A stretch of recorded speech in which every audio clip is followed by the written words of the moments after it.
അയ്യോ നീ കേട്ടാ അങ്ങനെ ഒരു കഷ്ടം. റൈറ്റ് കൈ അപ്പായി ജയിച്ചു. അതിൽ അപ്പായി ജയിച്ചു. അപ്പായി പിന്നെ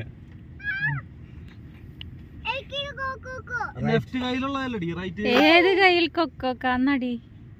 റൈറ്റ് കൈ. അല്ല ഏത് കൈയില് കൊക്കോക്കോ അമ്മ പറഞ്ഞത് ഏത് കൈ കൊക്കോക്കോ കൈ കൊക്കോ. ഏ കൈ കൊക്കോക്കോ ലെഫ്റ്റ് കൈ കൊക്കോ.